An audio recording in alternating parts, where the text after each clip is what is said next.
नागकन्या की रहस्यमयी कहानी।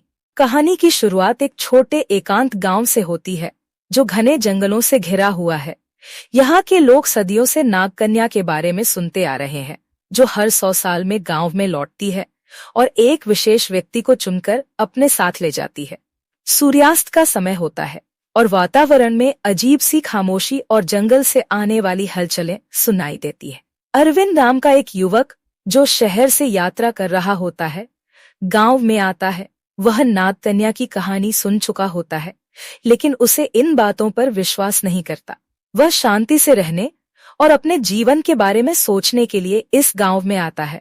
वह एक बूढ़े गांव वाले से मिलता है जो उसे जंगल और नागकन्या की कहानी सुनाकर चेतावनी देता है, लेकिन अरविंद इसे हंसी में उड़ा देता है। उस रात जब अरविंद जंगल के किनारे आराम कर रहा होता है, उसे एक अजीब सी आवाज सुनाई देती है। वह आवाज की दिशा में बढ़ता है और वहां एक खूबसूरत महिला को देखता है जो जंगल के बीचों बीच खड़ी होती है। उसकी आंखों में रहस्यमय आभा होती है और वह किसी जादुई आकर्षण से उसे खींचती है। अरविंद हैरान होता है, लेकिन वह महिला उसे बिना कुछ कहे गायब हो जाती है। अगली सुबह अरविंद को एहसास होता है कि वह किसी गहरे जाल में फंस चुका है।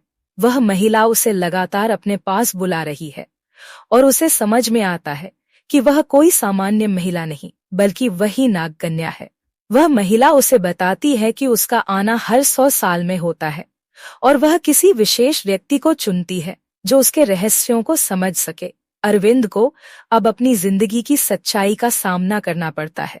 अरविंद ने नागकन्या के रहस्यों को जानने का मन बना लिया है, लेकिन उसके सामने अब एक कठिन चुनौती है। क्या वह इस रहस्य को सुलझा पाएगा और उसे मुक्त कर पाएगा? महिला उसे बताती है कि वह नागकन्या के जादुई बलों से बंधी हुई है और उसे मुक्त करने के लिए एक कठिन परीक्षा देनी होगी। अरविंद अपनी बुद्धि और साहस से नागकन्या के जादुई बंधन को तोड़ता है और उसे मुक्ति मिलती है। नागकन्या अब एक मानव रूप में सामने आती है और वह अरविंद का धन्यवाद करती है। महिला अरविंद से कहती है कि उसने उसे बचाकर दुनिया को एक बड़ा संकट बचाया है। नागकन्या अब अपना वचन निभाने के बाद चुपचाप वापस जंगल में चली जाती है। अरविंद वापस गांव लौटता है, लेकिन अब उसकी दृष्टि में दुनिया अलग है। उसने जो अनुभव किया उसे समझता है और वह जानता है कि दुनिया में कई रहस्य और शक्तियां हैं जो हमसे अनदेखी रहती हैं। वह गांव में फिर कभी नागकन्या के बारे में नहीं सुनता, लेकिन उसे यह एहसास होता है कि कोई रहस्य हमेशा जीवित रहता है।